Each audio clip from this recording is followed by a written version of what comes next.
A leader's 5 types. Today, I want to share with you the 5 types of leaders. I know you'll enjoy this as you get to see which one you are, the positives of which one you are, and the potential blind spots of each one, allowing you to complete the circle of your leadership. Before you as a leader talk about anything, it's important to define it. So I want to share with you my definition of leadership. It's one, being able to influence your people in a positive direction towards the vision and the mission of your organization or team and getting results. You're a leader. Can you be of impact? Will your employees, will your people, will they think of you a year from now, 5 years from now, 20 years from now, as you making a positive impact in their life professionally and personally? You're a leader. Can you protect your people from themselves and their bad habits?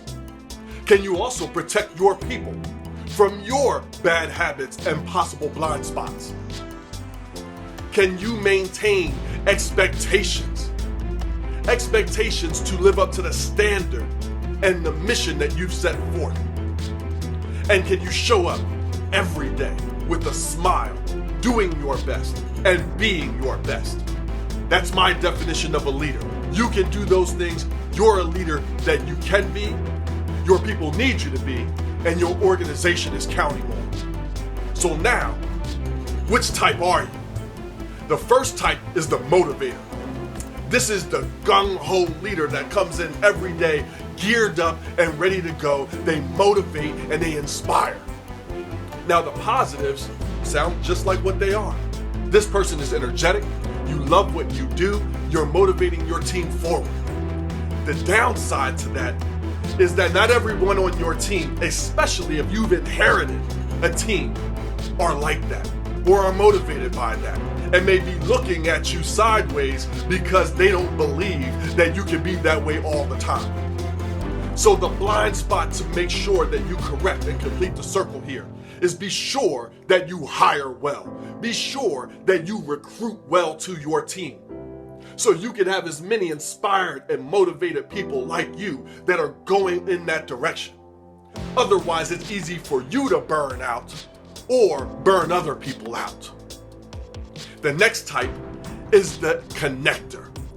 This is the person that connects with each and every one of their people. You may see them sitting down having the one-on-ones that you hear me talking about. They know their people. They care about their people. People feel drawn to them, and that makes you amazing. The positive is most of your people will run through a brick wall for you. They'll do anything. It's amazing when you connect with people how much more they'll do and how much more they will forgive. However, the potential blind spot here is that person, you as a connector, being able and willing to have those tough conversations. It's easy to connect on a personal level. It may be easy to connect to build people up and advance them professionally and personally. However, when that time comes, not if, it's always when that time comes to have that tough conversation, that kick in the pants, that discipline. Can you and will you be able to do it? The third type is the example. This is the leader that doesn't lead a lot by words, but they definitely do it by action. You come in every day.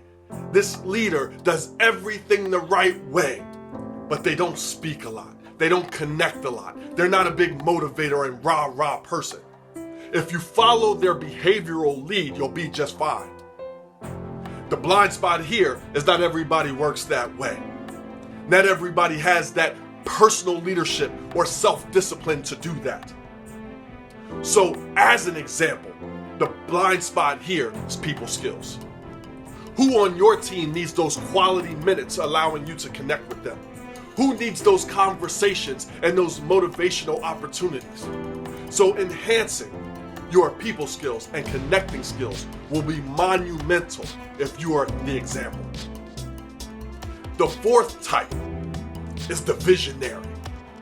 This is the leader that has a crystal ball. They can see the future and it's almost like magic. Sometimes they see the future so much You don't see it. Your people don't see it. They may think you're crazy, but you see the future and you're pushing forward.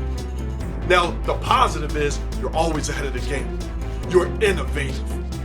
You will beat people to the punch, and that will positively impact your revenue.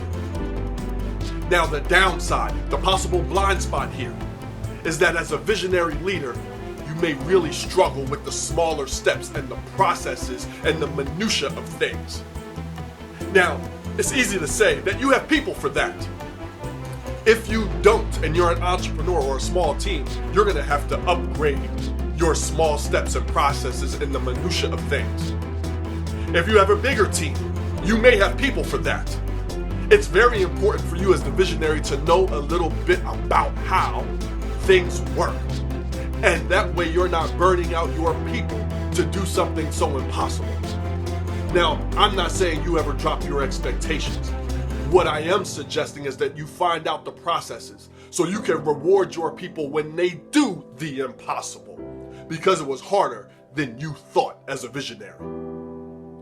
Lastly, we have the intent.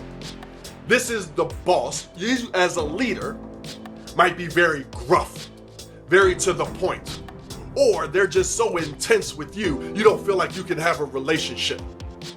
I've had bosses like that they weren't very friendly, and they might be like bulls in a china shop, but they got stuff done. Now, they were intense. And when you are intense like that as a leader, the positive is you may be able to crack a whip and get things done. The blind spot is over the long haul. How many people are you burning out? How many people are you losing and turning over? So there's two important things here if you are an intense bull in a china shop type of leader. And it's one thing to understand and manage the ebb and flow.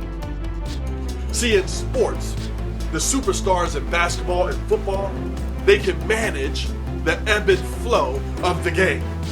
They know when their people need breaks, when they need vacations, when they need a little fun, when they need to lighten up, and then when they need to intensen back up.